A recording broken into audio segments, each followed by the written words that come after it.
Hello student welcome to learning hub. तो आज आम पढ़ा दशम श्रेणी भौतिक विज्ञान प्रथम अध्याय रासायनिक प्रतिक्रिया और रासायनिक समीकरण इंग्लिश रे कहती केमिकल रिएक्शन एंड इक्वेशन। तो रासायनिक प्रतिक्रिया कहले आम कौन बुझा गोटे उदाहरण देखा। मनकर तुमर गोटे पेपर अच्छी पेपर को जब आम जलैबा कौन पाइबा पाउस पाइबा। एबे आ गोटे मनकर बरफ अच्छी बरफ गरम कले कौन परिणत हम पानी रे परिणत हम। एबे आम पानी को जब आउ थे ठंडा करवा ताले कौन हम बरफ हो कि नहीं। किंतु ए पाउस रु तुम आउ थे कागज पाइपर कि पाइपरनी। ताहले जे जो प्रतिक्रिया रे कौन हम पदार्थर चेंज हेबा परे पदार्थ तार पूर्व अवस्था को फेरी पारे नहीं ताहाको आमे कौन कहू रासायनिक प्रतिक्रिया। आउ जो परिवर्तन परे पदार्थ तार पूर्व अवस्था को फेरी पारुछि ताको आमे कौन कहबा भौतिक प्रतिक्रिया। ताहले कागज को पोड़िले पाउस हबो पाउस रो आमे कागज पाई परिबानी ताहले एटा कौन हबो गोटे रासायनिक प्रतिक्रिया। आउ तमर पानी रु बरफ हबा कि बरफ रु पानी हेबा एटा कौन गोटे भौतिक प्रतिक्रिया। ताहले जदि आमे रासायनिक प्रतिक्रिया जते बेले हुए ताहले आमे जानिबा केमिति माने सेतिरे कौन कौन परिवर्तन हबो। ताहले कोथिरे परिवर्तन हबो अवस्था रे परिवर्तन हबो तापरे रंग रे परिवर्तन हबो किछि गैस निर्गत हेई पारे आउ तापमात्रा रे परिवर्तन होई थाए। तो एबे में देखिबा रासायनिक समीकरण। रासायनिक समीकरण को इंग्लिश रे कहा जाए केमिकल इक्वेशन। एबे हमें कहलु रासायनिक प्रतिक्रिया कौन हैला मैग्नीशियम को हमें जालिले कौन पाइलु मैग्नीशियम ऑक्साइड माने मैग्नीशियम जालिबा माने कौन मैग्नीशियम अम्लजान सहित प्रतिक्रिया करी कौन उत्पन्न करुछि मैग्नीशियम ऑक्साइड उत्पन्न करुछि। तले देखो हम जदि वाक्य रे कहिबा केते लंबा हबो किंतु जदि एटा को हमें कौन करबा ना संख्या पर लिखिबा ताहले बहुत पढ़ा को इजी होची कि नहीं। जमिति आमे देखो मैग्नीशियम रो संकेत कौन देलु Mg अम्लजान रो संकेत कौन देलु O2 आउ मैग्नीशियम ऑक्साइड रो संकेत कौन देलु MgO हैला। तो এই संख्या पर लिखिबा पद्धति को कौन कह जाए रासायनिक समीकरण। तो एथिरे कौन हुए ना तुमर रासायनिक समीकरण रे कौन यूज हबो फॉर्मूला यूज हबो प्रतीका यूज हबो हैला। आउ प्रतिकारक जोटा तुमर माने एबे मनकर मैग्नीशियम अम्लजान मिसिला माने जोटा मिसिकी किछि गोटे उत्पन्न करूछि ताको हमें कौन कहबा उत्पाद और जोटा मिसिकी तैयारी करूछि ताको हमें कौन कहबा तमरो प्रतिकारक। एठी तमरो मैग्नीशियम जेहेतु पोड़ी की पाउस रे परिणत होछि ताले एठी मैग्नीशियम और अम्लजान कौन हबो तमरो प्रतिकारक आउ मैग्नीशियम ऑक्साइड पाउसटा कौन हबो तमरो उत्पाद। एबे देखो रासायनिक समीकरण लेखिबार किसी प्रणाली अच्छी जमिति प्रतिकारक को आम कौ पार्श्व लिखा एटा एटा कौ पार्श्व एटा हला बाम पार्श्व आउ उत्पाद को आम कौ पार्श्व लिखा डाहाण पार्श्व लिखा जाए। आउ जदि गोटे रु अधिक प्रतिकारक थाए ताहले तांको मझिरे कौ चिन्ह बसिबो प्लस चिन्ह आउ प्रतिकारक और उत्पाद मझिरे तमरो कौ चिन्ह रहिबो तीर चिन्ह रहिबो। आ तीर चिन्ह रो काम कौन एटा दिग दर्शेबो माने तमर रासायनिक प्रतिक्रियाटा को दिग को होउची। तले रासायनिक समीकरण रो तीनटा पॉइंट कौन फास्ट हैला तमर प्रतिकारक को कौ पार्श्व लिखा जाए बाम पार्श्व रे उत्पादक को कौ पार्श्व लिखा जाए डाहाण पार्श्व रे। प्रतिकार रे जदि गोटे रु अधिक प्रतिकारक थाए सेमानक मझिरे कौ चिन्ह दिया जाए प्लस चिन्ह आउ प्रतिकारक उत्पाद मझिरे तीर चिन्ह द्वारा दर्शा जाए। आउ तीर चिन्हटा कौन सूचाए जे तमरो एई समीकरण रो दिग को दर्शाए। एबे जो हमें रासायनिक समीकरण तो लिखिलु एटा गोटे रासायनिक समीकरण। ए रासायनिक समीकरण दुई प्रकार हेई पारे गोटे तो समतुल्य हेई पारे नहले कौन हबो असमतुल्य। एबे हमें देखिबा समतुल्य कौन असमतुल्य कौन।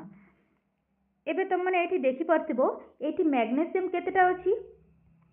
मैग्नीशियम किछि नाइ माने साइड रे गोटे माने मैग्नीशियम गोटे अछि अम्लजान केतेटा अछि अम्लजान तले दुई अछि माने केते अम्लजान दुईटा आउ MgO रे मैग्नीशियम गोटे अम्लजान गोटे। ताले तुम माने को डाहाण पार्श्व रे तो मैग्नीशियम गोटे अछि एपटे भी गोटे अछि ठीक अछि এই কিন্তু এইটি অম্লজান দুইটা এইটি তোমার গোটে ଅଛି তাহলে এইটি তোমার সমান ଅଛି কি তাহলে এটা সমতুল্য নুহ এই প্রকার সমীকরণକୁ କ'ଣ କୁହାଯାଏ ଅସମତୁଲ୍ୟ ରାସାୟନିକ ସମୀକରଣ ବାକି ଏହାକୁ ଯଦି ଆମେ ସମତୁଲ୍ୟ କରିବା ତାହେଲେ ଦେଖ ଆମେ କ'ଣ ଲେଖିବା ନା ସରି এইটা সমতুল্য জায়গায় এই এক্সাম্পলটা দিব ଆଉ ତମର ଅସମତୁଲ୍ୟ ଜାଗାରେ এই ଏକ୍ସାମ୍ପଲଟା ଲେଖିବା ଯଦି ଆମେ ସମତୁଲ୍ୟ କରିବା ତାହେଲେ ଦେଖ ଏବେ ଆମେ ଯଦି ମ୍ୟାଗ୍ନେସିୟମ ସାଇଡରେ 2 ଗୁଣି ଦେବା 2 ଗୁଣି ଦେଲୁ ଆଉ ମ୍ୟାଗ୍ନେସିୟମ ଅକ୍ସାଇଡ ସାଇଡରେ 2 ଗୁଣି ଦେବା ତାହେଲେ ଦେଖ ଏଥର ହଉଛି କି ନାହିଁ ସମତୁଲ୍ୟ ତମର ମ୍ୟାଗ୍ନେସିୟମ ଏଠି କେତେଟା ହେଇଗଲା 2ଟା ଅମ୍ଳଜାନ କେତେଟା ହେଇଗଲା 2ଟା ଏଠି ବି ମ୍ୟାଗ୍ନେସିୟମ କେତେଟା ହେଇଗଲା 2ଟା ଅମ୍ଳଜାନ ବି କେତେଟା ହେଇଗଲା 2ଟା ତାହେଲେ ତମର ସମୀକରଣଟା କ'ଣ ହେଇଗଲା ସମତୁଲ୍ୟ ହେଇଗଲା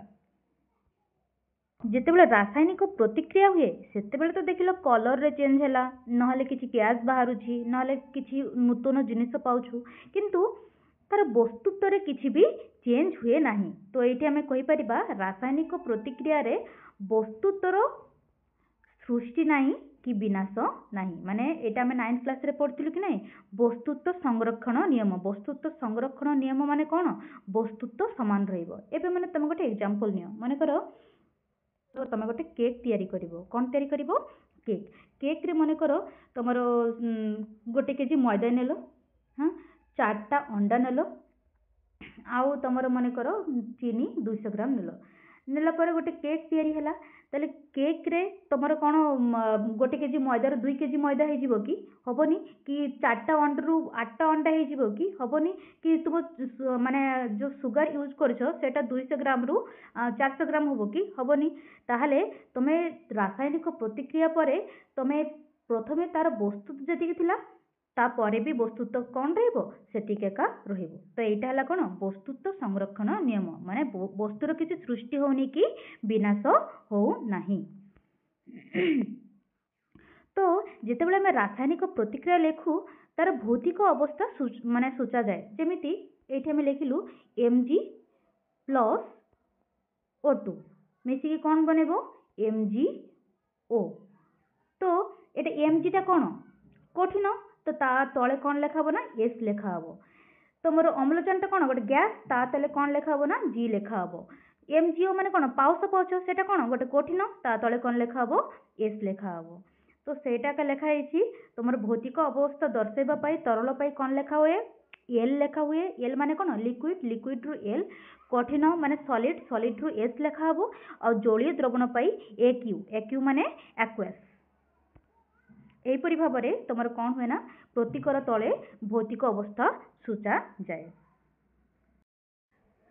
रासायनिक प्रतिक्रिया रे चाप ताप उत्प्रेरक ए सब दर्शाइबा पई ए सब गुडा कोठी लेखा जाए तमर तीर चिन्ह उपरे लेखा जाए तीर चिन्ह उपरे ए ताप लेखा हबो आ ताप को तापर सिंबल रे एमती ट्रायंगल माने त्रिभुज बेले आ चाप सॉरी एटा ताप लेखा हिची चाप को आम एटीएम द्वारा दर्शाइबा माने चाप माने कर किछि उत्प्रेरक माने आलोक द्वारा प्रतिक्रिया होची तो ए आलोक को हम कोठी लिखिबा एई तीर चिन्ह उपरे ताहले गोटे क्विक रिविजन करदेबा रासायनिक प्रतिक्रिया काहाको कहा जाए जो प्रतिक्रिया रे वस्तु तार पूर्वावस्था को फेरी पारे नाही ताको कौन कहा जाए रासायनिक प्रतिक्रिया बोली कहा जाए आ रासायनिक प्रतिक्रिया हेले कौन चेंजेस आसीबो अवस्था रे परिवर्तन हबो रंग रे परिवर्तन हबो गैस निर्गत हबो आ तापमात्रा रे परिवर्तन हबो आ गोटे रासायनिक प्रतिक्रिया रे एग्जांपल ला मैग्नीशियम फीता जोड़िबा तबरे रासायनिक समीकरण कौन ए रासायनिक प्रतिक्रिया को संक्षेप रे तमरो फॉर्मूला और प्रतीक व्यवहार करी लेखिबा को कौन कहा जाए रासायनिक समीकरण एबे रासायनिक समीकरण लेखिबार प्रणाली कौन प्रतिकारक कोठी रहइबो बाम पार्श्व रे उत्पाद कौन रहइबो डाहाण पार्श्व रे आ प्रतिकारक उत्पाद मझिरे कौन रहइबो तीर चिन्ह आ तीर चिन्ह समीकरण रे कौन दर्शाइबो दिग दर्शाइबो आ जदि दुई रु अधिक प्रतिकारक की उत्पादक थाए तांको मझिरे को चिन्ह बसिबो प्लस चिन्ह एबे समीकरण दुई प्रकार गोटे हला समतुल्य रासायनिक समीकरण आ गोटे हला असमतुल्य रासायनिक समीकरण समतुल्य रासायनिक समीकरण आम केतेबेले कहिबा जेतेबेले तुमर उत्पाद रे जो मौलिकर संख्या जेतिकी थिबो उत्पाद रे भी ତମର ମୌଳିକର ସଂଖ୍ୟା ସେତିକି ଥିବ ତାକୁ ଆମେ କ'ଣ କହିବା ସମତୁଲ୍ୟ କହିବା। ଯେମିତିକି ଏଠି ଦେଖିପାରୁଥିବ ଏଠି ମ୍ୟାଗ୍ନେସିୟମ ମାନେ ରାସାୟନିକ ସମୀକରଣ ପ୍ରତିକ୍ରିୟା ଆଗରେ କେତେ ଥିଲା ଦୁଇଟା ଥିଲା ଆଉ ପରେ ବି କେତେ ଏଠି କେତେଟା ଅଛି ଦୁଇଟି ଅଛି ଆଉ ଏ ଅମ୍ଳଜାନ ବି କେତେଟି ଦୁଇଟି ଅଛି ଏ ରାସାୟନିକ ସମୀକରଣ ପରେ ବି ଦୁଇଟି ଅଛି ମାନେ ତାଙ୍କର ସଂଖ୍ୟା କ'ଣ ଅଛି ସମାନ ଅଛି ତାହେଲେ ଏଇଟା କ'ଣ ସମତୁଲ୍ୟ ଆଉ ଯଦି ଅଲଗା ଥିବ ତାହେଲେ ଆମେ ତାକୁ କ'ଣ କହିବା ଅସମତୁଲ୍ୟ ରାସାୟନିକ ସମୀକରଣ। ଏବେ ଯଦି ରାସାୟନିକ ପ୍ରତିକ୍ରିୟା ହୁଏ ତାହେଲେ ବସ୍ତୁତ୍ୱର କିଛି ଚେଞ୍ଜେସ୍ ଆସେନି ମାନେ ବସ୍ତୁତ୍ୱ ବେଶୀ ହେବନି କି କମ୍ ହେବନି ତ ତାକୁ ଆମେ କ'ଣ କହିବା ବସ୍ତୁର ସୃଷ୍ଟି ନାହିଁ କି ବିନାଶ ନାହିଁ ଯାହାକୁ ଆମେ 9th ରେ ପଢ଼ିଥିଲୁ କ'ଣ ବସ୍ତୁତ୍ୱ ସଂରକ୍ଷଣ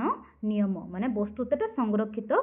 ଥାଏ। ଆଉ ଭୌତିକ ଅବସ୍ଥା ମାନେ ରାସାୟନିକ ପ୍ରତିକ୍ରିୟା ବେଳେ ଯେଉଁମାନେ ମିଶିବେ ଉତ୍ପାଦ ତିଆରି କରିବେ ସେମାନଙ୍କର ଭୌତିକ ଅବସ୍ଥା ଦର୍ଶାଇବା ପାଇଁ କିଛି ପ୍ରତୀକ ୟୁଜ୍ କରାହୁଏ ଯେମିତିକି କଠିନ ପାଇଁ କ'ଣ ସଲିଡ୍ ମାନେ ଏସ୍ ତରଳ ପାଇଁ ଏଲ୍ ୟୁଜ୍ କରାହେବ ଆଉ ତୁମର ଜଳୀୟ ଦ୍ରବଣ ପାଇଁ AQ ୟୁଜ୍ କରାହେବ। ଆଉ ତୁମର ମନେକର ସମୀକରଣରେ ଆମେ ତାପ ଦେଉଛୁ କି ଚାପ ଦେଉଛୁ ବା ଉତ୍ପ୍ରେରକ ଦେଉଛୁ ସେଇଟା ଆମେ କାହା ଉପରେ ଲେଖିବା ଏ ତୀର ଚିହ୍ନ ଉପରେ ସବୁ ଲେଖାଯାଏ।